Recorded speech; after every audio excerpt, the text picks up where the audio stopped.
Vamos acá a empezar a proyectar la pantalla y le damos inicio a la sesión de hoy.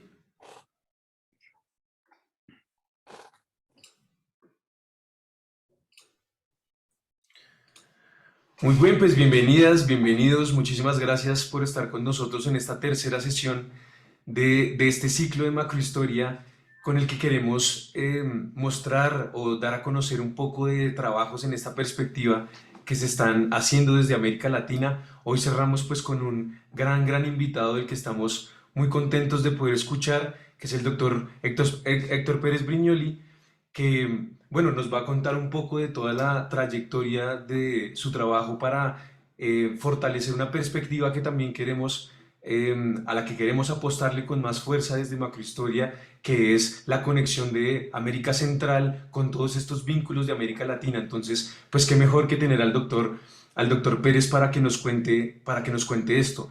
La sesión de hoy tiene entonces el título de Los vínculos de larga duración entre Centroamérica, el Caribe y América Latina. Y tenemos la fortuna de contar también con Randall Chávez, que nos va a acompañar con los comentarios. Entonces, comenzamos con una pequeña semblanza del profesor. El profesor Héctor es licenciado en Sociología de la Universidad de Buenos Aires, doctor en la Universidad de París, profesor en la Universidad de El Salvador, de la Universidad Autónoma de Honduras, de la Universidad de Costa Rica, de la Universidad Nacional. Ha sido profesor visitante en Brasil, Argentina, Chile, Estados Unidos, México, España y Alemania. Ha publicado más de 20 libros sobre Centroamérica y la historia de Centroamérica y su relación, y entonces estamos muy complacidos de poderlo tener acá. Randall Chávez, que es nuestro compañero que va a ser la moderación o va a comentar lo que pueda compartirnos el doctor Pérez. Es estudiante doctoral del programa de posgrado de Historia de la Universidad de Costa Rica, es profesor de la Escuela de Historia e investigador del Centro de Investigaciones Históricas de América Central. Entonces estamos muy contentos de poderlos escuchar, les agradecemos su asistencia el día de hoy, esta última sesión del año que, bueno, esperamos que se cierre con broche de oro. Entonces, muchas gracias por su presencia de nuevo y, doctor, estamos entonces en sus manos. Bueno, muchas gracias por la invitación y para mí es un gusto participar en este grupo con ustedes y hablar un poco sobre este tema de lo que es Centroamérica, las relaciones de Centroamérica, el Caribe con América Latina, que es un tema en realidad particularmente complejo.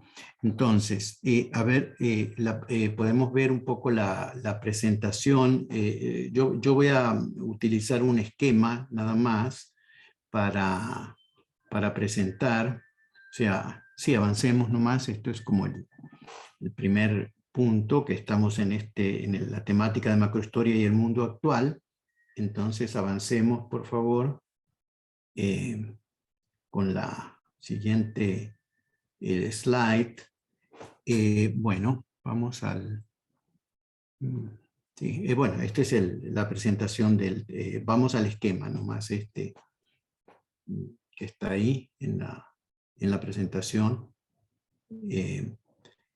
En realidad, Centroamérica, exactamente, nos quedamos en Centroamérica, por sus características geográficas, geopolíticas, es una región, y el Caribe también, ¿verdad?, muy particular en el contexto no solo de América Latina, en el contexto de las Américas, sino también en el contexto global, internacional. Hay en realidad pocas regiones en el mundo que tengan estas características. Y esto uno podría resumirlo diciendo que en realidad los determinantes en la posición y en toda la historia aquí estamos con el espacio y la historia de Centroamérica y el Caribe, tiene que ver básicamente con sus características geopolíticas. Creo que la geopolítica es siempre importante, obviamente, pero en el caso de esta región, Centroamérica y el Caribe, esto es particularmente determinante.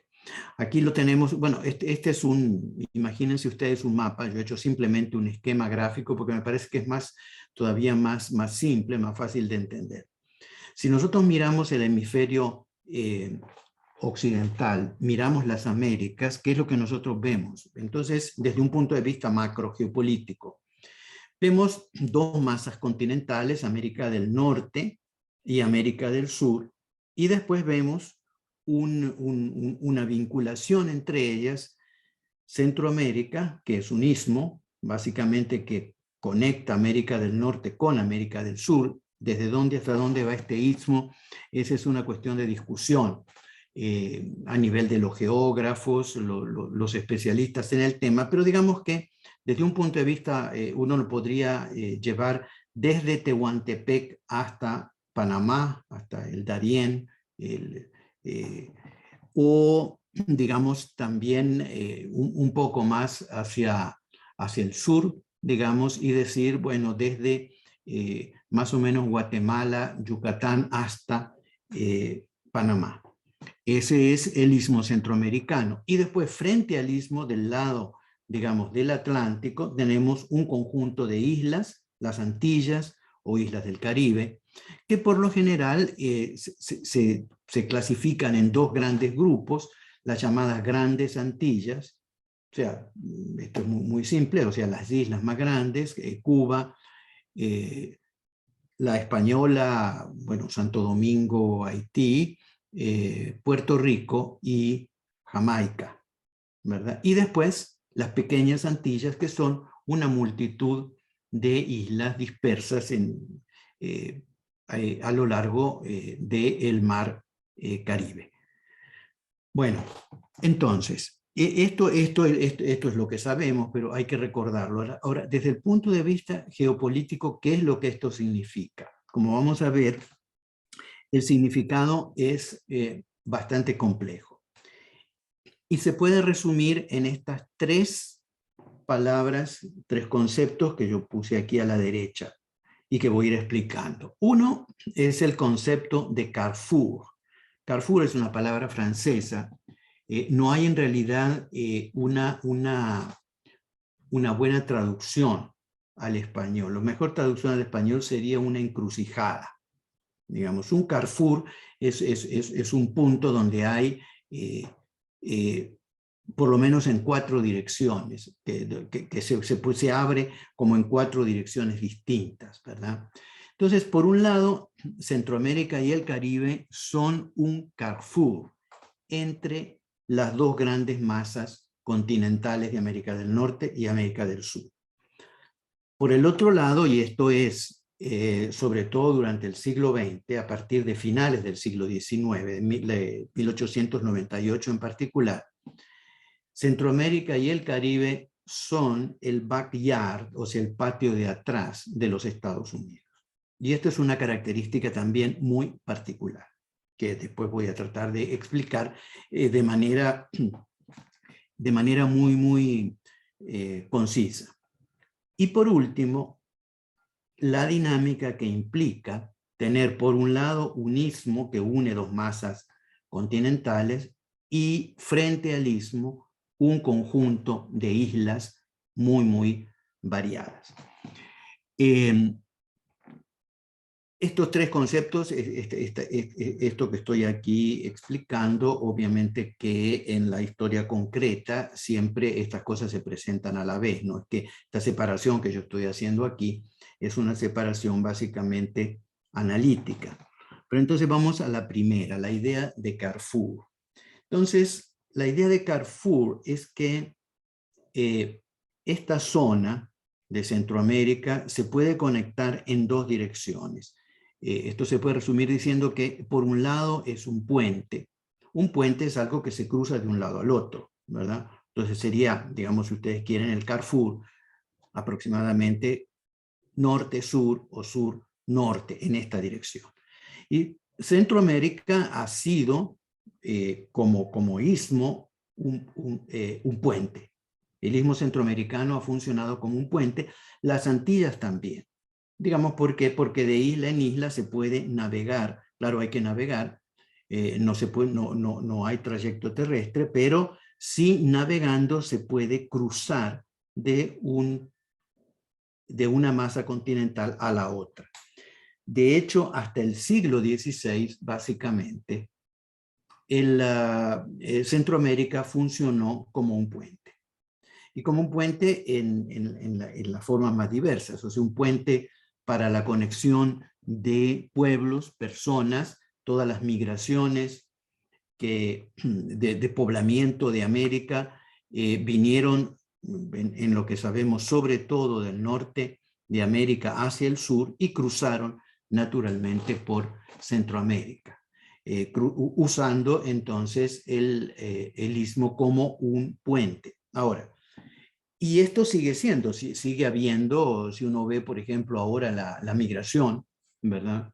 Esta historia tremenda de la migración, sobre todo de venezolanos, haitianos, mucha gente va desde Panamá, inclusive desde el Darién hacia el norte, cruzando el istmo, ¿verdad? O sea, esta función de puente es una función que ha seguido vigente en nuestros días, aunque en realidad uno tiene que decir que es sobre todo hasta el momento de la conquista española, que es antes de la conquista española que Centroamérica funciona como puente, mucho más en aquel periodo que lo que va a ser después, pero sigue siendo un puente. Por supuesto que desde el punto de vista biológico sigue siendo un puente, siempre ha sido un puente, o sea, la migración de especies de seres vivos del más diverso tipo, plantas, animales, insectos, microorganismos, etcétera, etcétera. O sea, migran a través del istmo, usando el istmo como puente. Entonces, esta es la función, una de las funciones del Carrefour, norte-sur. Y luego, la otra función es obviamente la función de istmo, que es que el istmo se cruza. Este es un puente, pero que se cruza de un mar hacia el otro mar, del Atlántico al Pacífico o del Caribe al Pacífico. Y esta función, claro que antes de la conquista española, esta función de istmo existía, pero era mucho menos importante, dada la naturaleza de las civilizaciones prehispánicas. Pero con la conquista española, la función de istmo, del istmo que se cruza de un mar al otro, va a ser, digamos, la función más importante, ¿verdad? Y bueno, aquí, esto por supuesto que el primero que cruza el istmo es Balboa, cuando descubre, entre comillas, el llamado Mar del Sur, o sea, el Océano Pacífico, cuando se dan cuenta los españoles que realmente esto es un istmo, que hay un mar inmenso del otro lado, y a partir de ese momento, o sea, para los españoles lo que va a ser vital es cruzar el istmo. ¿Por qué? Bueno, en aquellos momentos iniciales, sobre esto se ha escrito mucho, es porque todavía hay la idea en 1510, 1512, 1513, 14, hasta el momento del descubrimiento minero en América, la función principal sería, se dan cuenta, bueno, América es muy interesante, pero nos interesa llegar a las Indias, o sea, llegar a Asia, llegar a las Indias. Bueno, y todas las primeras décadas de la conquista giran, y de la exploración, giran en torno a esto, cómo cruzar el continente. Allá va Magallanes con su expedición hasta descubrir el paso muy en el extremo de América del Sur, un paso que existe pero que va a resultar muy poco práctico para el propósito de la conquista y la colonización, y entonces realmente viene esta función importantísima del istmo centroamericano de ser una pieza clave en el tráfico interoceánico, o sea, en todo el proceso de pasar de un mar hacia el otro. Y bueno, ustedes tienen esto, el tráfico interoceánico, va a ser entonces importante. ¿Se va a resolver por dónde?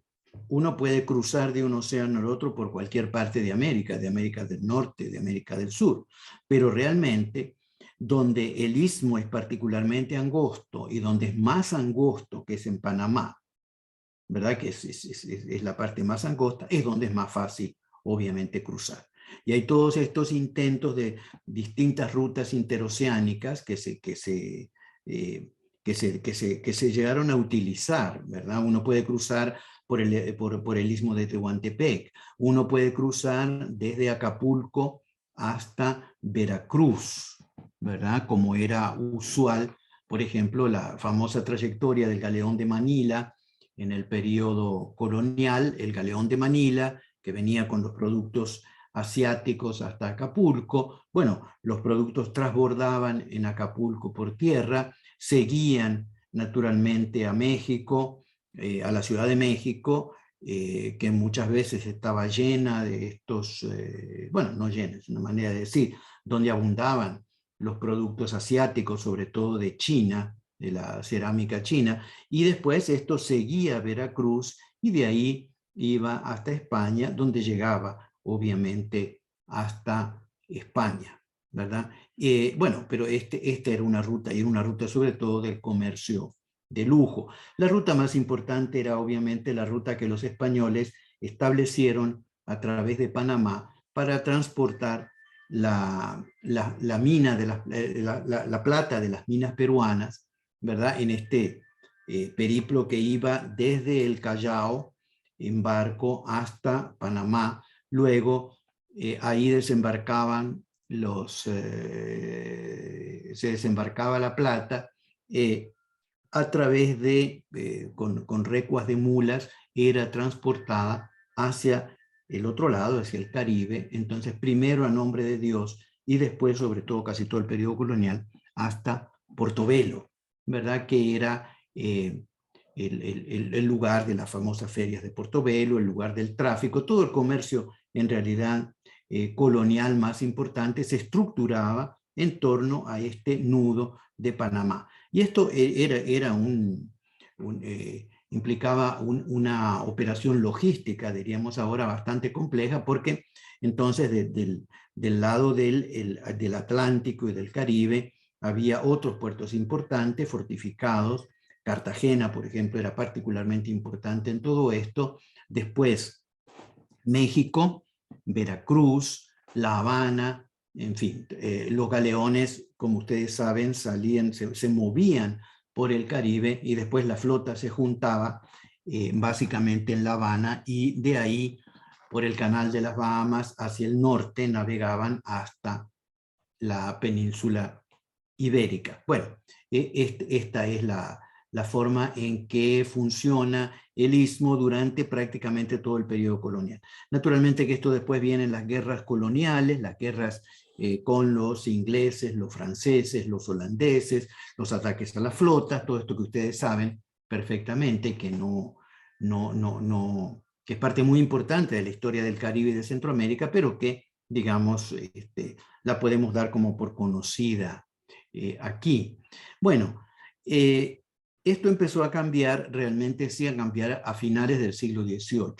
Los ingleses finalmente logran un poco destruir la ruta esta de los galeones cuando toman Portobelo en 1739, si mal no recuerdo, y después de esto los españoles son sobre todo los monarcas borbones, ahora cambian de estrategia y entonces pasan a una política mucho más abierta de comercio con distintos puertos. Además también la navegación ha cambiado bastante y la ruta aquella del Cabo de Hornos, Estrecho de Magallanes y sobre todo Cabo de Hornos, que antes era muy poco práctica, pasa a ser mucho más utilizada porque los navíos son también mucho mejores, hay muchos mejores instrumentos de navegación de lo que había en el siglo XVI, en el siglo XVII.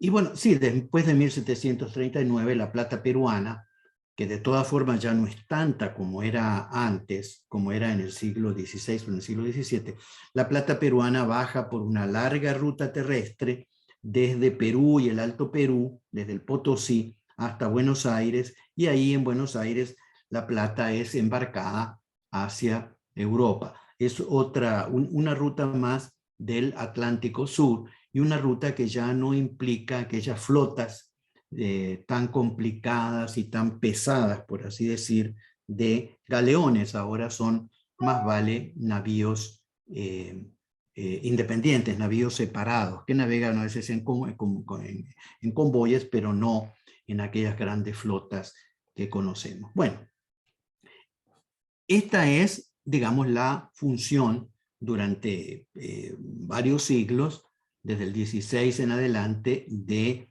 el istmo que se cruza y que es crucial desde el punto de vista del funcionamiento, no solo de la economía de la región, de la economía latinoamericana, sino de la economía global. Porque como sabemos, la plata peruana, la plata, todo el tráfico a través del istmo es una parte del engranaje muy importante de la acumulación de capital comercial que se produce en Europa en los siglos XVI, XVII, XVIII, y que prepara en realidad la revolución industrial y el pleno desarrollo del capitalismo. Ahora, cuando se produce este cambio en el siglo XVIII, en la segunda mitad, en la función de istmo, o sea, y pierde un poco de importancia, ahí empieza a adquirir importancia otro tema conectado con la ruta interoceánica, que es que ya en el siglo XIX, con las posibilidades tecnológicas del siglo XIX y la experiencia que tienen los europeos en este campo, pasa a ser posible pensar en la construcción de un canal. Esto es algo que los españoles llegaron a pensar en la posibilidad de hacer un canal, pero obviamente, dadas las características, digamos, geopolíticas y geográficas de la región, en el siglo XVI o en el siglo XVII era completamente utópico pensar simplemente desde el punto por las restricciones tecnológicas en la posibilidad de construir un canal. Pero esto cambió drásticamente en el siglo XIX. Y entonces en el siglo XIX empieza esta competencia de las potencias, que en este momento es básicamente primero Inglaterra, Gran Bretaña, digamos, no Inglaterra, Gran Bretaña, Francia, interesada, después eventualmente otros como los alemanes y sobre todo los Estados Unidos. En realidad hay diferentes intentos, tratados por el momento, o sea, Centroamérica en el siglo XIX se convierte en un verdadero, ¿qué diríamos? Una arena de luchas entre las potencias por garantizarse en un primer momento los derechos para la construcción de un canal. Y como ya se trata de repúblicas independientes, evidentemente que esto implica toda una operaciones diplomáticas, operaciones también navales de primera importancia, porque una vez construido el canal, ¿verdad? Por donde se construya, que hay diferentes rutas que se visualizan como posibles, es muy importante, es tan importante como la construcción misma del canal, la defensa del canal, que en esta época va a ser una defensa naval. Y una defensa naval que va a plantear desafíos particularmente importantes para las potencias involucradas. Bueno, la historia ahora se puede resumir mucho diciendo que había dos rutas posibles. Bueno, había más de dos, pero las dos rutas más factibles eran la vieja ruta de Panamá, que al final es la que triunfa por la sencilla razón de que es donde el istmo es más angosto, y luego enseguida la ruta de Nicaragua, que parecería, cuando uno ve el mapa y todo esto, parecería que es una ruta muy factible, que es la ruta de combinar la navegación por el río San Juan, la navegación luego por el Gran Lago de Nicaragua y después la salida hacia el Pacífico a través del Istmo de Rivas, a través de un canal, ¿verdad? Esta ruta se practica, es lo que se llama a mediados del siglo XIX, la llamada vía del tránsito, que es una vía que utilizan sobre todo los norteamericanos, la gente que busca el oro en California, para trasladarse muy rápidamente desde el Atlántico al Caribe. Y entonces, pero esta es una ruta que es factible sobre todo para pasajeros, ¿verdad? Es una ruta que tiene muchos problemas, pues si ustedes leen las descripciones que tenemos de cómo era esta ruta, sí, para pasajeros era una ruta que en unos pocos días se cruzaba, ¿verdad? Desde Bluefields, en el Caribe de Nicaragua, hasta los puertos, por ejemplo, el puerto de Corinto, San Juan del Sur, los puertos del Pacífico nicaragüense. Para pasajeros era una ruta factible, pero no para mercancías. ¿Por qué? Porque el río San Juan era solo parcialmente navegable en esta época.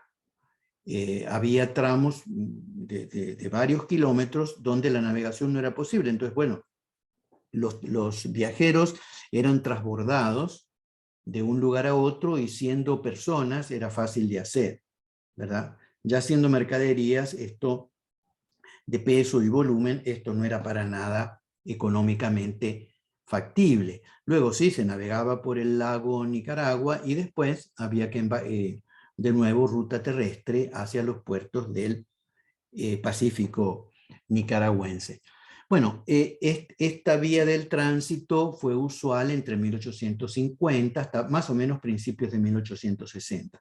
Pero una vez que se construyó el ferrocarril transoceánico de una costa a la otra de los Estados Unidos, esta ruta cayó en desuso para pasajeros. Por otro lado, en Panamá se construyó un ferrocarril, y el ferrocarril por Panamá también era muy importante para el transbordo de pasajeros. Era mucho más práctico el ferrocarril de Panamá que la llamada vía del tránsito. Y esto se usa también para mercancías, el ferrocarril, digamos una especie de canal seco que existe. En la década de 1880 los franceses, que ya han construido el canal de Suez, piensan que es muy factible. El mismo constructor, Fernando de Lesseps, que el mismo constructor del canal de empresario, ¿verdad? Del canal de Suez, intenta la aventura en Panamá y esto resulta complicado porque es un fracaso financiero. El problema no es que los franceses trataron de construir por Panamá un canal a nivel. El problema de construir un canal a nivel es que como hay una diferencia considerable entre el nivel del océano Pacífico y del océano Atlántico, entonces hay que construir para poder hacer un canal a nivel, es decir, como si fuera simplemente cavando, ¿verdad? Hay que hacer una excavación demasiado profunda. Y la excavación demasiado profunda, aunque el Istmo de Panamá es angosto, hay unas partes montañosas, ¿verdad? Que no son muy anchas, pero ahí están. Y entonces el costo de esta excavación fue inmanejable. La compañía francesa quebró. Por otro lado, además del problema constructivo y el costo del problema constructivo, el otro problema era el costo de la mano de obra, lo insalubre, sobre todo por los pantanos y las enfermedades tropicales de la región, ¿verdad? Y entonces esto ocasionaba un problema adicional que en el fondo era también un problema de costo económico y de costo humano. Bueno, la cosa cambia a finales del siglo XIX cuando los Estados Unidos se involucran directamente en la región. Esto ocurre a partir de 1898, cuando los Estados Unidos desde hacía rato estaban mirando hacia el Caribe. Y la ambición de los Estados Unidos era convertir el Caribe en lo que ya en la época se llamaba un lago americano, es decir, un lago norteamericano. Cuando se produce la guerra con España, la independencia de Cuba bajo protectorado de los Estados Unidos, 1898, ¿verdad? Estados Unidos ocupa militarmente también Puerto Rico, y entonces inmediatamente empieza a plantearse, 1898, todavía hay una concesión, hay una compañía francesa que tiene la concesión del canal, para la construcción del canal. En 1903 está esto negociándose, son los Estados Unidos los que adquieren los derechos para la construcción del canal. Ahora, aquí hay un problema, que es que Panamá está bajo soberanía colombiana y el Senado colombiano no acepta, porque digamos que la pretensión de los Estados Unidos es lograr un territorio especial en la zona del canal. O sea, lograr que la zona del canal se constituya en una dependencia de los Estados Unidos. Aquí hay que tener en mente una cosa muy importante, y es que cuando se construye el canal de Panamá por los Estados Unidos, esta es una construcción que no es una construcción de empresas privadas, es una construcción del Estado de los Estados Unidos como Estado, es la Secretaría de Defensa que se hace cargo de la construcción del canal, ¿verdad? Aquí hay esta cuestión geopolítica que fue teorizada por los grandes teóricos como Markman de la geopolítica de los Estados Unidos. Estados Unidos es ahora una gran potencia que por el lado del Pacífico ha adquirido Alaska, tiene la costa, naturalmente toda la costa de California, etcétera, de territorio ya norteamericano, y luego las islas Hawái.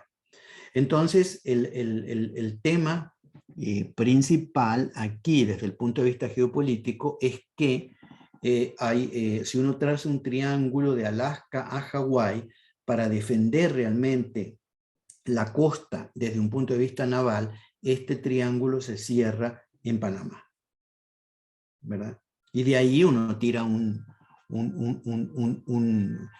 puede tirar líneas hacia Florida y después hacia la costa este de los Estados Unidos. Entonces, esa figura geométrica que se arma ahí es, digamos, la figura teórica que exige, que enmarca lo que sería la defensa naval apropiada de los Estados Unidos, ¿verdad? Y esta es una consideración que la Marina de Estados Unidos, los teóricos de la geopolítica de la época, tienen muy en consideración. Entonces, es muy importante. En 1903 se produce la independencia de Panamá. Hay una élite panameña que quiere la independencia, ¿verdad? Y que está profundamente aliada con los Estados Unidos. La élite panameña es una élite, los panameños siempre, porque hay una cosa ideológica en todos los planteamientos, es que sí había un gran sentimiento nacionalista panameño, pro independencia, pero la verdad es que la independencia fue garantizada por la Marina de los Estados Unidos, que bloqueó a la Armada colombiana, que de otra forma hubiera derrotado fácilmente a los independentistas panameños. Entonces se produce la independencia de Panamá, yo creo que en noviembre de 1903, y 20 días después se firma el Tratado del Canal. El Tratado del Canal le da territorialidad en la zona del canal a los Estados Unidos, y es un tratado que estuvo en vigencia hasta la época de Torrijos, cuando se firman los tratados Torrijos-Carter en 1900, yo creo que fue 77, ¿verdad? Entonces, a partir de este momento, los Estados Unidos construyen el canal entre 1904 y 1914, se inaugura en 1914. El canal, la construcción del canal va a ser una obra de ingeniería mayor. Se renuncia a la construcción del canal a nivel y se hace este sistema de esclusas para subir y bajar los barcos al nivel, ¿verdad? Y luego esto se construye. Aquí no hubo limitaciones financieras, porque esto fue construido como una obra militar. Esto no fue una obra empresarial que tenía que ganar, ¿verdad?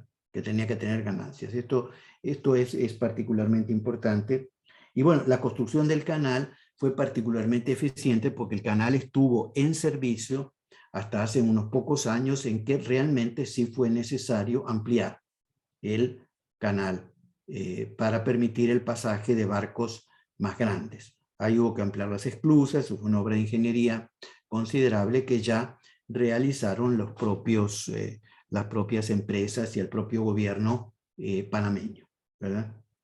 Ahora, el canal, a partir de este momento, ya hablamos del backyard, ¿verdad? El patio de atrás.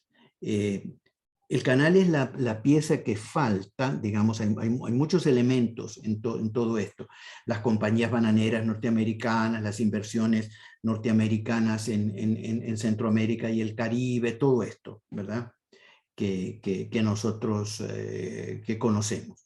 Pero la pieza maestra, la pieza central de todo esto es el canal y es la defensa del canal, ¿verdad? Entonces, por el lado del Caribe, se necesita una serie de bases navales que puedan defender el canal. Y Estados Unidos las adquiere rápidamente. Guantánamo, que es una base que controla el estrecho entre Cuba y Haití, digamos.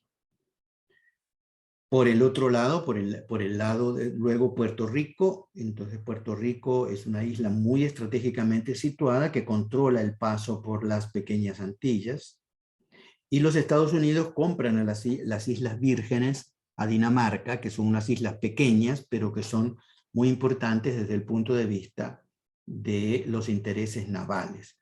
Cuando uno está considerando las cosas navales, hay que considerar que son bases militares, bases navales, pero también son importantes a veces pequeñas islas que uno dice, ¿para qué querían esa pequeña isla? Bueno, porque eran depósitos de carbón importantes. Hay que asegurar, no solo desde el punto de vista naval, estratégico, ¿verdad? El problema de armamentos, el problema de dónde alojar los barcos, sino también el problema de cómo abastecerlos de carbón en medio del mar, ¿verdad? En una época en que, a principios del siglo XX, los barcos de vapor funcionan básicamente con carbón. Ya después, más adelante, cuando se utilice el petróleo, va a ser un poco diferente, ¿verdad? Pero entonces, los Estados Unidos montan una estrategia para proteger y defender el canal a toda costa. Y el canal se convierte entonces en un punto de tráfico marítimo, económico de primerísima importancia. Es de las grandes zonas del mundo, solo por ejemplo Singapur, la zona de Singapur tiene una importancia equivalente, ¿verdad? Pero el tráfico que pasa por Panamá, el tráfico mercantil por Panamá es enorme, ¿verdad? Y luego también esto tiene una importancia militar crucial que solo se va a terminar ya en la época de los misiles, cuando digamos que para esto hay que llegar a la década de 1970, ¿verdad? Para que esto ya sea de segundo, pase a ser algo que sigue siendo importante, pero que ya va a ser en realidad de segundo orden. Entonces, bueno, aquí tenemos la zona de Centroamérica y el Caribe como el patio de atrás, como el backyard de los Estados Unidos. Ahora, esto se puede conceptualizar, ¿cómo se conceptualiza esto? Como para tratar de darle coherencia. Hay muchas maneras, uno podría decir el imperialismo, las bananeras, el tiburón y las sardinas, como decía Juan José Arévalo en aquel libro famoso de los años 50, ¿verdad? John Cotsworth, en un libro que yo creo que es de las cosas más interesantes que hay sobre este tema, él desarrolla la idea de que los países de Centroamérica y el Caribe, él lo analiza para Centroamérica, pero en realidad esta noción se extiende perfectamente para el Caribe también, son países satélites o países clientes del coloso norteamericano. Entonces, todo esto del backyard se puede sistematizar, este es un concepto de ciencia política básicamente, diciendo, estos son estados satélites o estados clientes. Vean que esto es una cosa muy distintiva de la región. ¿Por qué? Porque son países pequeños, las 5 repúblicas centroamericanas, la sexta con Panamá, las islas del Caribe son todas independientes, fueron colonias europeas, pero ya durante el siglo XX son colonias que están bajo la influencia, hasta van adquiriendo poco a poco la independencia, pero como zona económica y como zona estratégica quedan como dependencias de los Estados Unidos.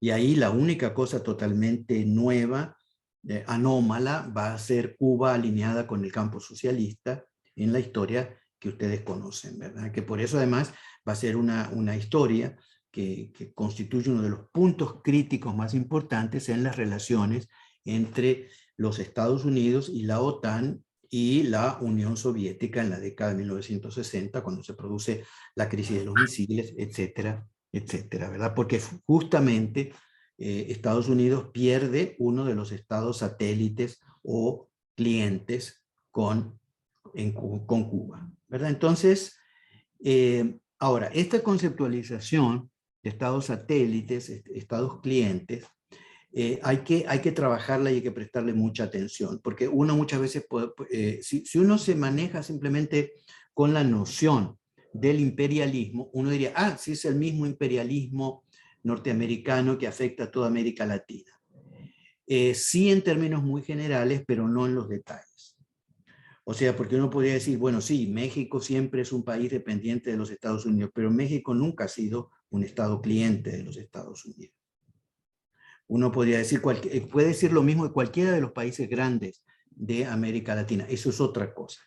Es otra dinámica, es una dinámica de dependencia, si ustedes quieren, imperialismo, como quieran, pero no son los estados satélites, los estados clientes, que sí están presentes en Centroamérica y el Caribe.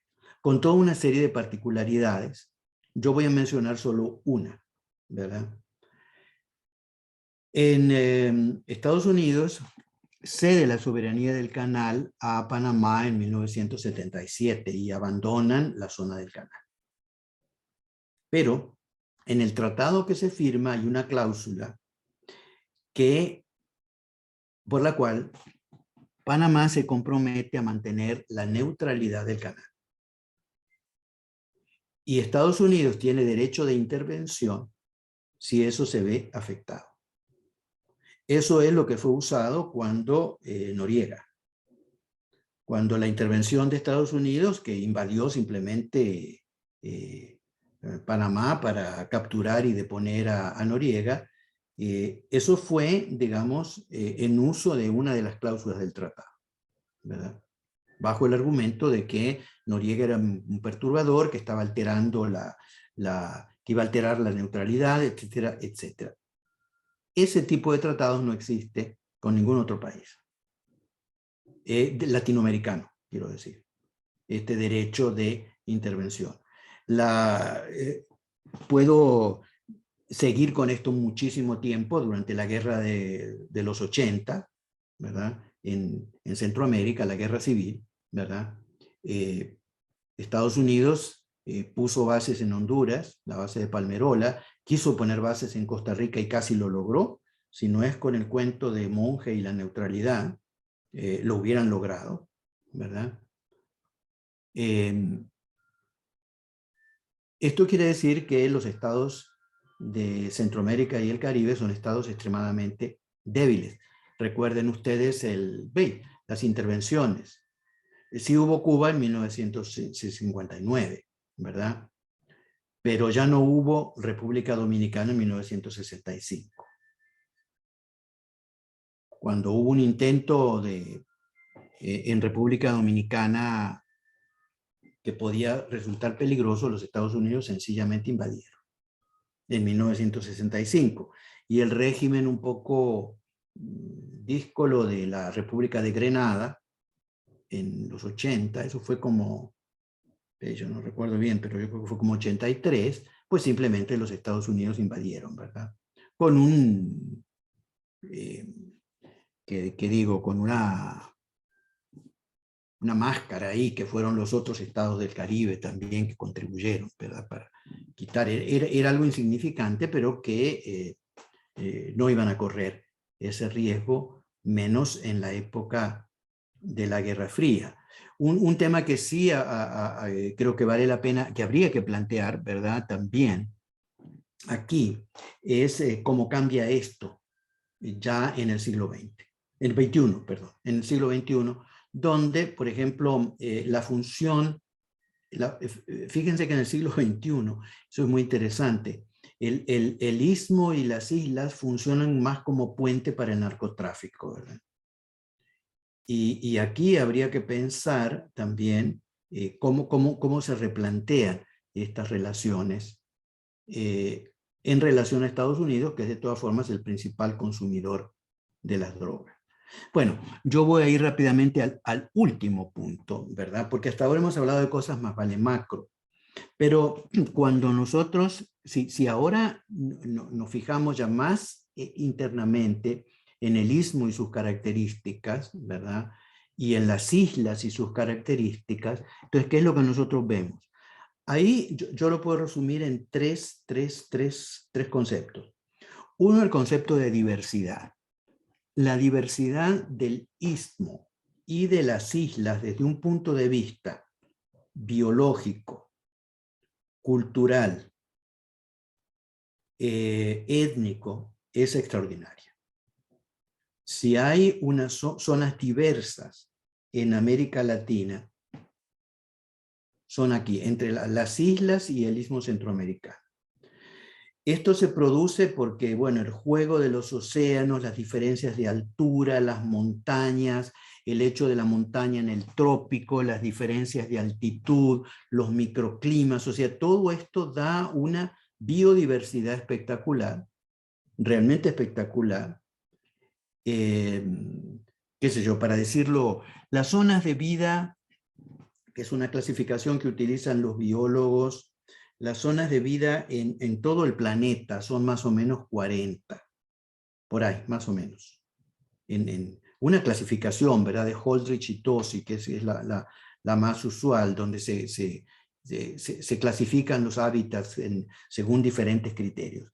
40 en el mundo. Bueno, en Centroamérica hay como 30 de estas zonas.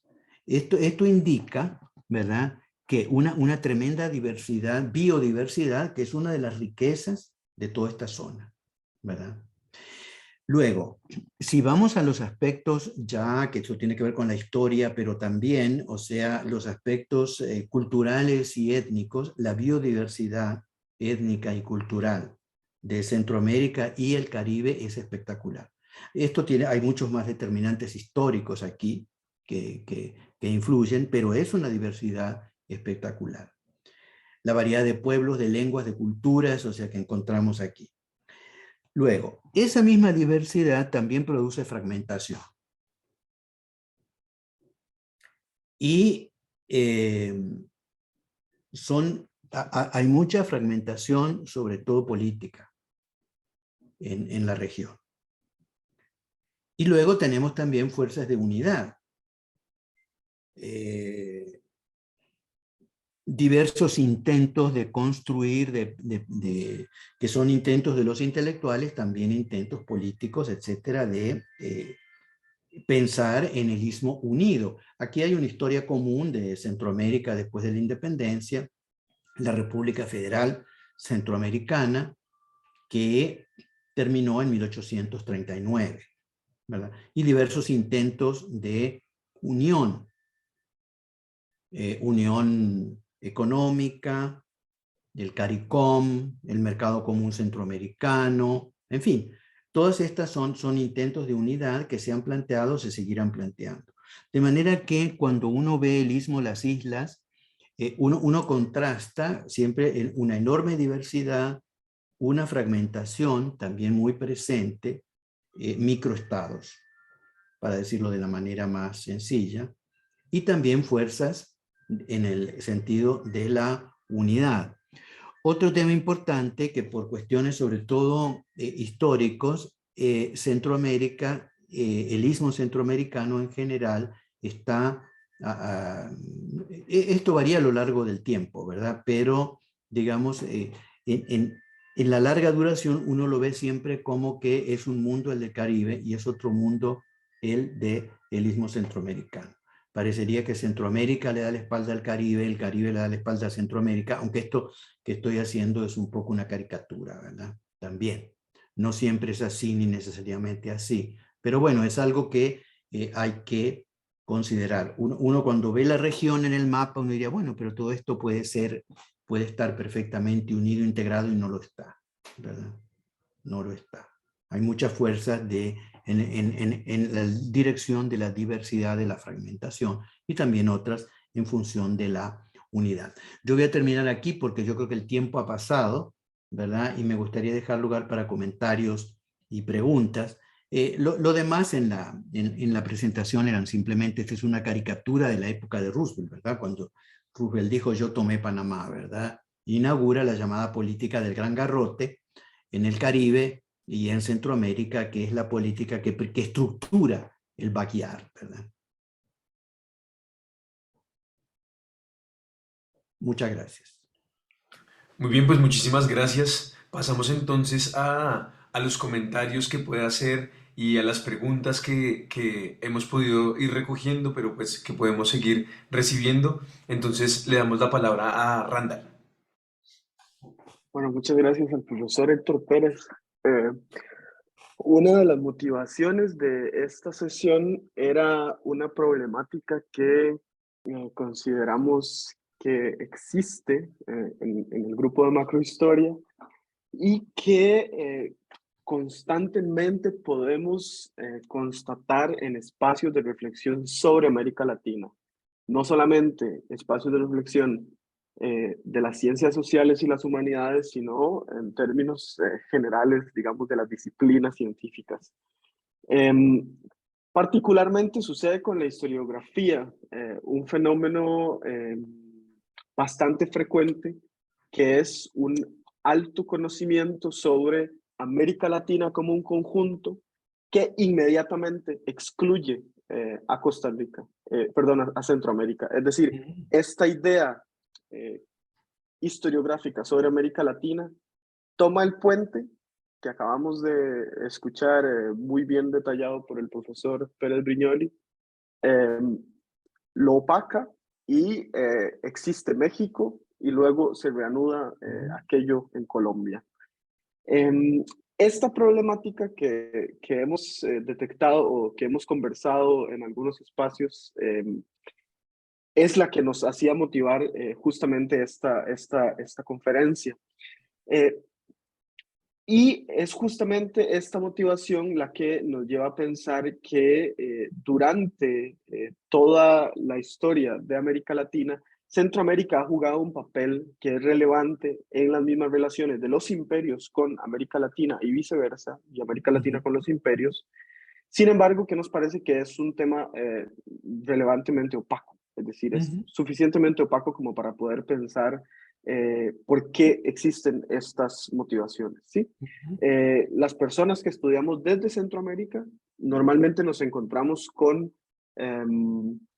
bastante conocimiento sobre la región en términos latinoamericanos y muy poco sobre nuestras propias temáticas de investigación. Y entonces en esta línea va dirigida una intervención que yo quisiera tomar, digamos, para poder profundizar sobre esto.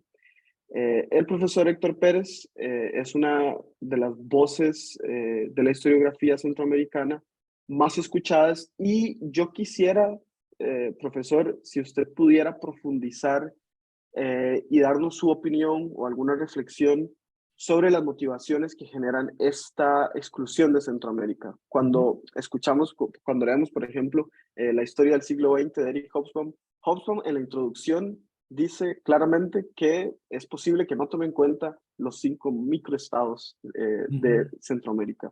Y esto es como un silencio destacado, insisto, porque durante la época de los imperios, pero también durante la época de la Guerra Fría, Centroamérica jugó un papel muy relevante dentro de la carrera imperial, tanto de los Estados Unidos como más tarde de la Unión Soviética. Entonces, yo quisiera saber si usted puede hacer como una puntualización sobre el tema más historiográfico y de las disciplinas sociales que nos llevan a escuchar menos la voz de Centroamérica y un poco más la de América Latina, y por qué esto sucede, y cómo ha visto estos cambios en los últimos años, desde su experiencia en la investigación sobre Centroamérica. Claro que sí, este es un tema importante. Un indicador de esto, si uno mira en las obras generales sobre América Latina, lo que dicen sobre Centroamérica generalmente es nada, muy poco. O hay otro recurso que es que dicen, cuando hablan de México y Centroamérica, ¿verdad? Cuando se habla de México y Centroamérica, Centroamérica va a desaparecer. Y no puede ser de otra manera. ¿Por qué? O sea, porque México es un país enorme, con una gran complejidad ya en las diferentes regiones del propio México. Entonces, Centroamérica se convierte en nada. Centroamérica pierde estas características originales que están determinadas por la geopolítica, como yo expliqué, ¿verdad? Y que hacen que geopolíticamente esta región, como la de las islas del Caribe, son regiones cruciales, ¿verdad? Y que siempre han jugado un papel global importantísimo. Ahora, el asunto es, ¿a quién le interesa esto? ¿A quién le interesa? O sea, como para producir obras historiográficas o estar... Entonces, la gente que se dedica a los temas de la geopolítica, a los temas de política internacional, siempre lo ha considerado esto. Pero esta es gente que normalmente, o sea, son grupos reducidos. Además, durante mucho tiempo la geopolítica en el campo así académico, disciplinario, no ha sido demasiado popular, ¿verdad? Sin embargo, en los centros de estudios estratégicos, militares, navales, siempre ha sido de primera importancia, ¿verdad? Y sigue siendo.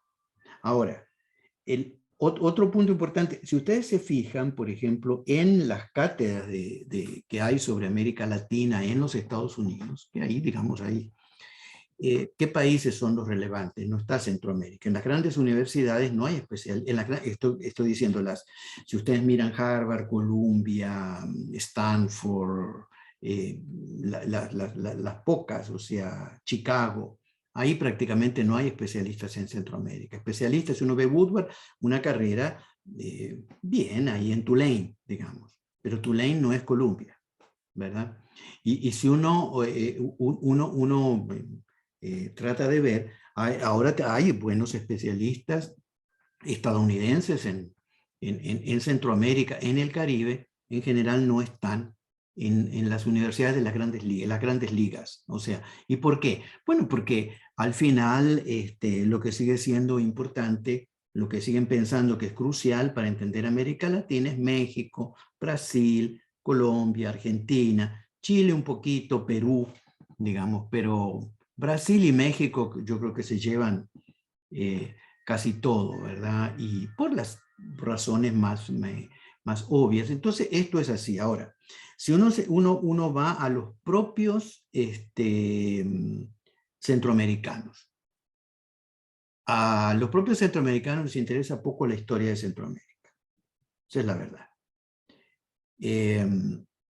¿Y por qué? Bueno, también porque uno ve la importancia de Centroamérica cuando piensa en la geopolítica, como yo acabo de explicar, ¿verdad?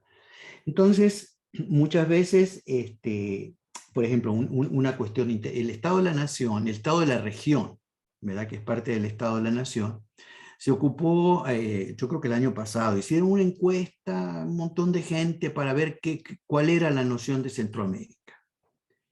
Y lo que encontraron era una cosa que se podía haber anticipado que lo iban a encontrar. O sea, que la mayoría de la gente no tenía mucha idea ni interés en lo que era Centroamérica. Estaban pensando gente en distintos campos disciplinarios, ¿verdad? ¿Por qué? Porque si no hay una motivación específica, no lo va a haber. O sea, ¿por qué? Porque lo que hay, la referencia de cada una de las personas profesionalmente, es en primer lugar el país donde está, obviamente el Estado-Nación, que sigue siendo una referencia importante para todo, y después un contexto que puede ser muy global, pero donde estas consideraciones que yo acabo de hacer no van a estar muy presentes, o no van a estar para nada presentes. Hay campos donde sí esto, si por ejemplo nosotros miramos la creatividad, la creación literaria. Si nosotros miramos la creación literaria, ¿dónde está Centroamérica? Las voces centroamericanas. Sí, Centroamérica o del Caribe. Darío. Darío fue una figura, sigue siendo el gran poeta del modernismo, ¿verdad?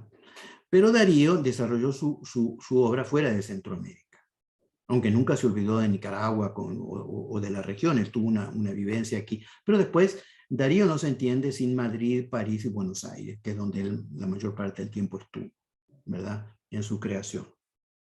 Asturias, premio Nobel, ¿verdad? Guatemalteco, con una carrera que empezó básicamente en Francia.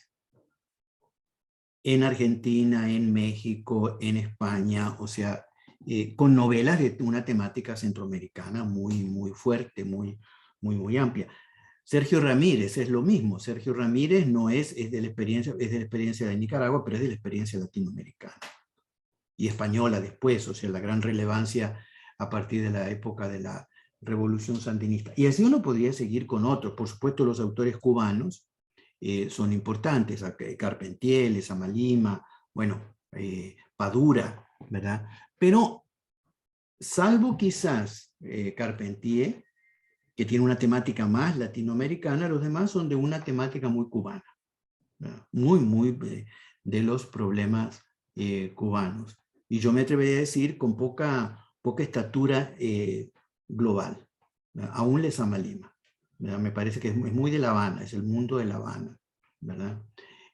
Claro, adquieren relevancia, logran ir más allá, tal vez porque el nivel de lenguaje, de diálogo, a nivel de las artes, por ejemplo, de la literatura, es una lengua más franca, es un ambiente más fluido, ¿verdad? Donde uno al final puede leer una novela en cualquier lugar, ¿verdad? No depende tanto de... En cambio, ya estudiar historia centroamericana con documentos, con esto es una cosa mucho más para las personas que están viviendo en los países, que están interesados, ¿verdad? Entonces, esto es parte, yo diría, de la misma... del mismo drama, si queremos hablarlo así, llamarlo así, de Centroamérica. Una región muy fragmentada, muy pequeña, que a veces uno dice, bueno, sí, Centroamérica, ahí está, ¿verdad? Pero ¿qué importancia tiene? ¿Cuán peso, ¿verdad? ¿Cuál es el peso? Entonces, creo que esto es parte de esto. En los últimos años sí ha habido un cambio importante, yo creo, porque hay nueva gente que se formada en Centroamérica. Hay nuevas generaciones de historiadores, profesionales, de cientistas sociales. Y aquí esto cambió mucho en los años 70, 80. A partir de ahí, o 90, que depende en gran parte de las universidades centroamericanas, que se modernizan. Esto ahí va, ¿verdad? Digamos, es un movimiento que a veces no tiene la continuidad necesaria, la continuidad que debería de tener, ¿verdad? O sea, la continuidad institucional, quiero decir, que ha sido siempre el eterno problema en las universidades centroamericanas, salvo en el caso de Costa Rica, donde la estabilidad institucional es mucho mayor, ¿verdad? Pero es difícil muchas veces cuando uno está en los países poder lograr pensar más allá. O dicho en otros términos, se piensa quizás más fácil la globalización, la inserción en el mundo global, que el propio entorno regional donde la gente se encuentra, ¿verdad? Y yo creo, bueno, eso es parte de todo esto, ¿verdad? Es parte de la discusión. Yo creo que se ha avanzado considerablemente en los últimos tiempos. Yo estaba siempre pensando, ¿verdad? Cuando hicimos la historia general de Centroamérica en varios tomos, 6 tomos en la década del 90, esto parece un desafío, se podrá hacer, no se podrá hacer, y se hizo. Y se logró hacer bien con muchas dificultades, pero se logró llevar adelante. ¿Por qué? Bueno, también porque había una nueva generación de historiadores en Estados Unidos y aquí, en la región. Y nosotros logramos balancear dentro de todo la participación centroamericana y la participación norteamericana o de fuera de la región. porque también muchas veces uno encuentra, sí, en Estados Unidos resolvían hacer, por ejemplo, un survey sobre Centroamérica, las posibilidades de investigación, y bueno, ponían un especialista de cada una de las regiones, no dialogaban entre ellos y eran especialistas que no eran centroamericanos, ¿verdad? Hay varios ejemplos que uno puede tener de esto, de los años 60, 70. Creo que ahora esto cambió. Y esto cambió, yo creo, gracias a la crisis de los 80. La crisis de los 80, la guerra civil de los 80, que fue tan terrible, tantos muertos, tanta cosa, ¿verdad? Fue una crisis terrible, pero sí movió mucha cosa. Cambió. Y una de las que cambió fue esta, ¿verdad? Creo yo. Hay mayor conciencia, las nuevas generaciones son mucho más sensibles a toda esta nueva temática. Esto es lo que yo podría decir por ahora, ¿verdad? Y hay mucho que hacer todavía, Muchísimas ¿verdad? gracias. Y yo creo que esto nos permite como pasar a unas siguientes intervenciones que hemos tenido por parte de las personas que nos acompañan en esta sesión. Em, Recuerdo que cuando usted presentó en la Universidad de Costa Rica su libro de Historia Global sobre América Latina, había una pregunta recurrente que me parece muy importante rescatar y que también nos hace Diana Méndez, que está aquí con nosotros y con nosotras. Y es, ¿cuál sería, digamos, la experiencia de estudiar Centroamérica desde el enfoque global o transnacional? Y si esa, digamos, tendencia que ha estado en boga en los últimos años permitiría remarcar la fragmentación de Centroamérica o remarcar su unidad, que creo que es algo que también usted mencionaba en el texto que teníamos para hoy. ¿Y cuál sería la consecuencia de remarcar esa particularidad de los procesos internos o de hacer énfasis más bien en los procesos de cooperación que ha vivido la región? Porque parece, digamos, existir una relación entre los países de Centroamérica y del Caribe con toda América del Sur, que tampoco se remarca lo suficiente, tanto en la historiografía como en las narrativas nacionales. Y más allá de Cuba, que es también algo que nos propone aquí en el público, es que hay una relación más trabajada. ¿Y cuáles son esas otras relaciones históricas entre países que han sido duraderas, pero no suficientemente abordadas por la historiografía? Sí, bueno, es una...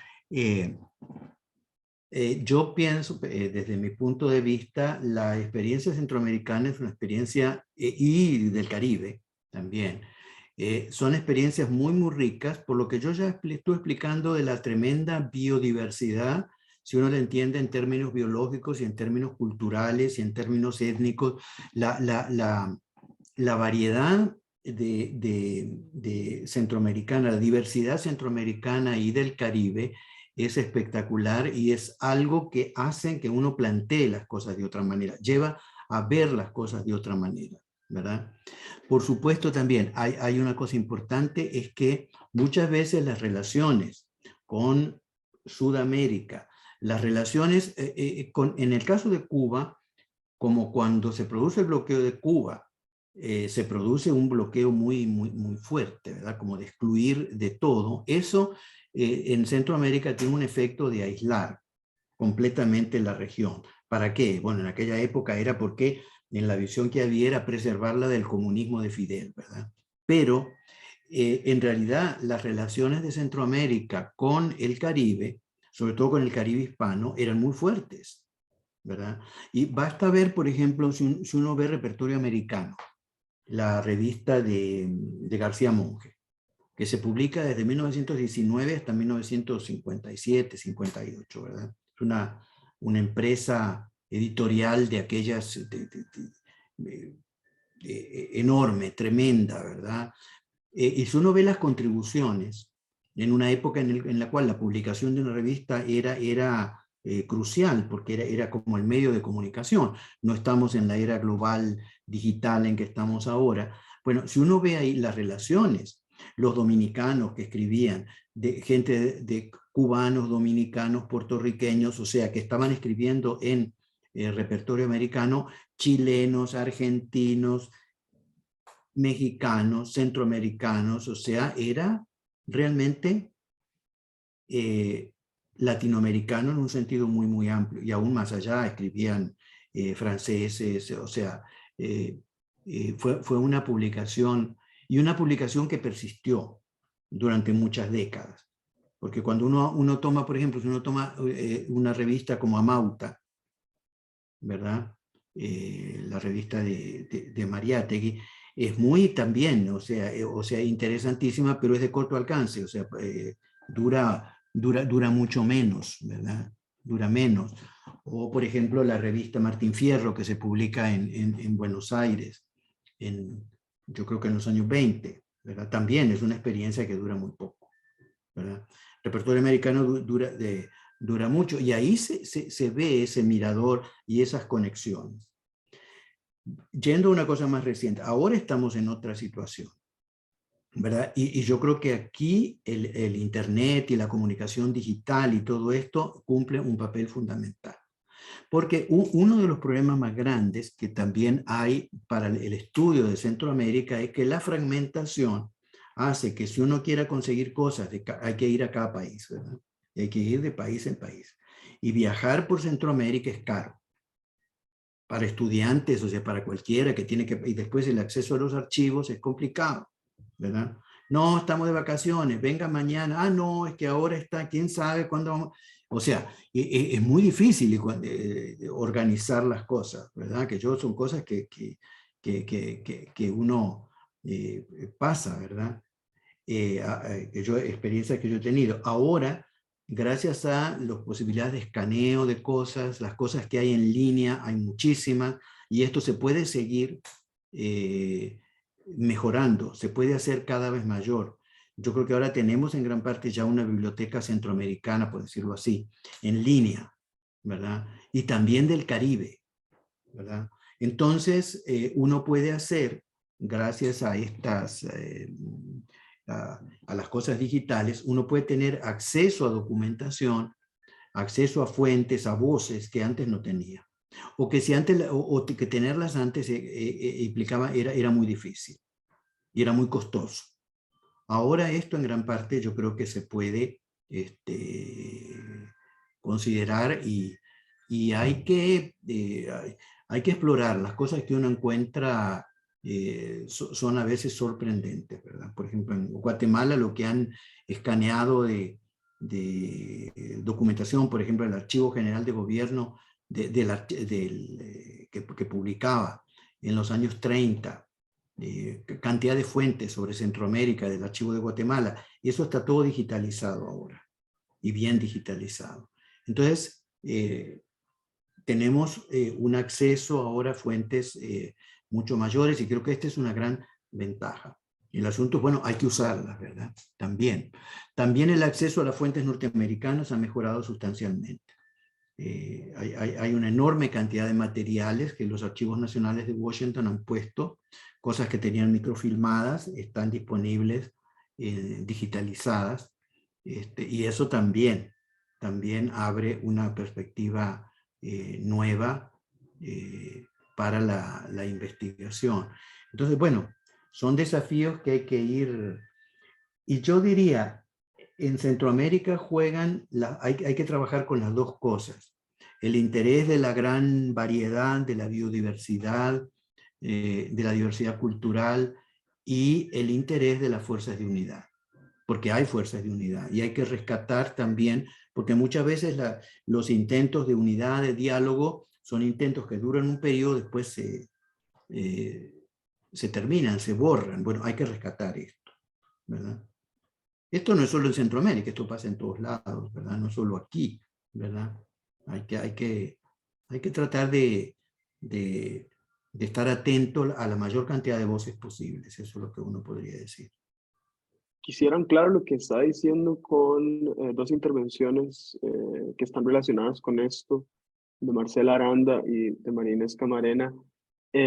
que están relacionadas con esta tensión de los nacionalismos en la región, pero sobre todo saber si usted podría puntualizar eh, la existencia de programas intelectuales o la existencia de voluntades políticas o fragmentaciones en términos de la sociedad que hayan llevado a estas ideas que usted hablaba al final de su conferencia sobre la diversidad y la fragmentación. Es decir, si se podrían puntualizar algunos de estos esfuerzos intelectuales, políticos o de fragmentaciones sociales que puedan tener algún tipo de relevancia para comprender la región en la larga duración. Sí hay algo, bueno, es como, hay muchos, diríamos. Entonces, bueno, lo que a uno se le ocurre, por ejemplo, en los temas de literatura y estudios culturales, hay una revista, la revista Istmo, que es una revista online que se edita en Estados Unidos, circula mucho por especialistas en literatura, que circula mucho por el Istmo. Este es un intento realmente importante. Circula mucho, pero está más orientado, más que a historia, está orientado a la literatura, a los estudios culturales. Nosotros hemos tenido la experiencia recientemente con la Unión Europea y con el CSIC de un proyecto que se llama Connect Caribbean.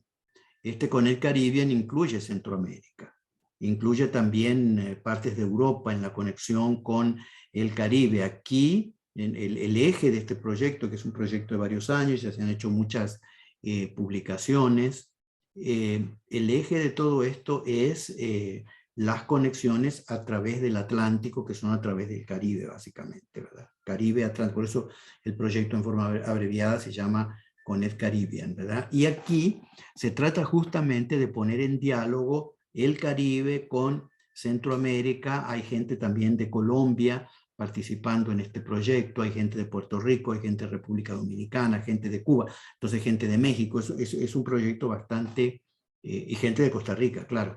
Es un proyecto, hay gente de Chile también participando aquí, y de Argentina, ¿verdad? Que participan sobre todo porque hay un gran interés en las literaturas del Caribe, ¿verdad? Entonces, todo esto es importante. Y este proyecto ha sido útil, el Connect Caribbean, liderado por el CSIC de Madrid, para poner en diálogo muchas de estas cosas. Por otro lado, hay un elemento importante, y es que a nivel del Caribe ha habido desarrollos de pensamientos muy originales. Por ejemplo, particularmente en el Caribe francés, está, por ejemplo, un filósofo, poeta, Edouard Glissant, que hizo teorizaciones, sobre todo filosóficas y literarias, sobre lo que es el Caribe. Y el Caribe aquí, en la visión de Glissant, es el Caribe en relación con el Caribe, propiamente dicho, en relación con África, en relación con el sur de Estados Unidos, en relación con, o sea, unas conexiones globales de primera importancia. Todo esto ayuda a pensar también el resto de América Latina. Y yo creo que, para decirlo de alguna manera, vea, en el caso de América Latina, a veces se hace historia de América Latina sin incluir a Brasil. Y la inclusión de Brasil no es simplemente que hay que incluir a Brasil, es que Brasil introduce, es Brasil, pero la temática, las relaciones con África, la temática de la esclavitud, en el caso de Brasil, el legado, los 1001 legados de todo tipo de la esclavitud, esto solo tienen paralelo con en el Caribe. Y esto tiene, desde el punto de vista de la conformación de las sociedades latinoamericanas, tiene un peso fuertísimo, ¿verdad? Y que a veces, cuando la óptica es desde México o cuando la óptica es desde Argentina, no se valora suficientemente, ¿verdad? Y entonces Brasil es la mitad de América Latina, ¿verdad? Por eso en la historia global de América Latina yo hice un esfuerzo sistemático de incluir a Brasil en mil y una cosas, ¿verdad? En más de una cosa, ¿verdad? Esto no quiere decir, yo no estoy diciendo que hay que excluir a México, cosa que nada, pero hay que tratar de balancear mucho más, ¿verdad? Y así como entonces tenemos que balancear cuando hacemos historia de América Latina, una inclusión seria de Centroamérica y el Caribe, también tenemos que hacer una inclusión seria de Brasil, ¿verdad? Porque me parece que a veces esto no se hace de la mejor manera. O, porque el peligro también acá es que muchas veces cuando se incluyen estas cosas, si sea así, si incluimos un capítulo sobre Brasil, pero es que no se trata de incluir un capítulo sobre Brasil, se trata de integrar en serio las temáticas centrales de Brasil en la reflexión sobre América Latina, ¿verdad? No de incluir un capítulo, un poco de datos sobre esto o lo otro, que es muchas veces el problema cuando uno trabaja sobre América Latina, es que son tantos países, tantas cosas, que muchas veces eso puede quedar convertido más vale en lo que sería como una enciclopedia, ¿verdad? Con referencias a todo, pero ninguna integración. Y aquí lo crucial, los datos son cruciales, pero hay que ir más allá de los datos. Y hay que ir a una verdadera, pensar, digamos, desde adentro las cosas, los países, la región, etcétera.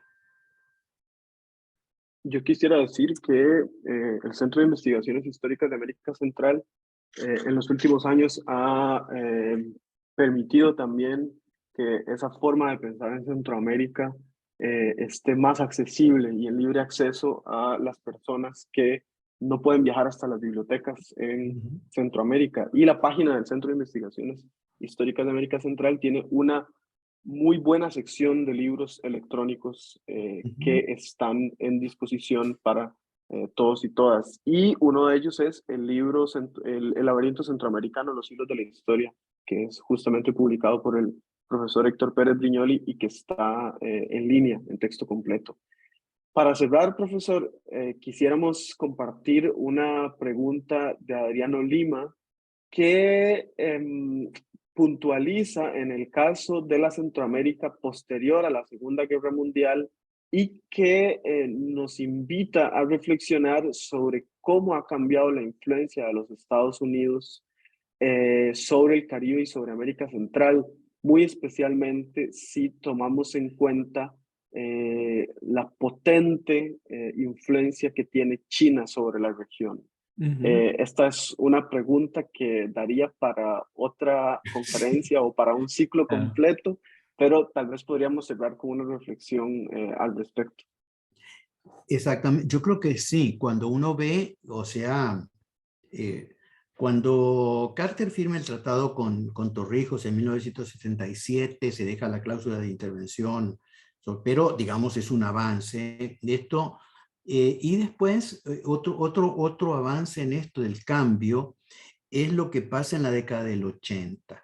Porque cuando viene la guerra civil en los 80 y está la Nicaragua sandinista, que está siguiendo evidentemente el modelo cubano y todo esto, y viene el plan de paz de los presidentes centroamericanos, que aquí hay que decir no solo del presidente Oscar Arias, porque Oscar Arias sí fue importante ahí, pero no fue el único y tal vez no fue el tan importante, ¿verdad? No sé, esto hay que, aunque él recibió el premio Nobel, bueno, pero digamos, hubo muchos personajes, muchos actores ahí en esto. Pero lo que quiero, ¿qué es lo importante aquí? Es que lo que parecía que se iba a saldar simplemente con una intervención masiva de Estados Unidos sobre Nicaragua, se termina el régimen y ya, ¿verdad? Esto no se hizo. Se llegó a una solución centroamericana. Eso pasó, digamos, por la influencia de los países grandes de la región. México fue muy importante, algunos países europeos también, ¿verdad? Argentina fue muy importante en aquella época, o sea, hubo muchos actores. Los Estados Unidos ya no actuaron en los 80 como hubieran actuado en los 50, ¿verdad? ¿Y por qué? Bueno, porque el mundo estaba cambiando, la caída del muro de Berlín fue un elemento aquí determinante, y yo diría que si uno mira las cosas ya desde un poco con más perspectiva, una vez que cae el muro de Berlín, la Guerra Fría va disminuyendo poco a poco. ¿Y entonces qué quiere decir? Quiere decir que el margen de maniobra de los países es mayor. es mucho mayor, digamos, interesa ya menos, hay menos peligro, entre comillas, para la seguridad de los Estados Unidos. Uno diría que el águila norteamericana ya no mira tanto para aquí. Y eso se puede ver como una tendencia perfectamente en el siglo XXI. Y ahí entonces hay otros actores que juegan. China es uno de ellos, sin duda, ¿verdad?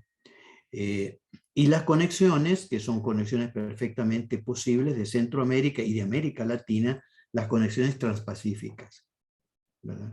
Hacia el Pacífico. Centroamérica puede mirar, México también, o sea, los países latinoamericanos pueden mirar muy bien hacia el Pacífico. El tablero de la geopolítica mundial está cambiando. Y el gran cambio de fondo, ¿verdad? Es China, ¿verdad? Es China. Y esto está muy presente en todas las reflexiones sobre esa temática.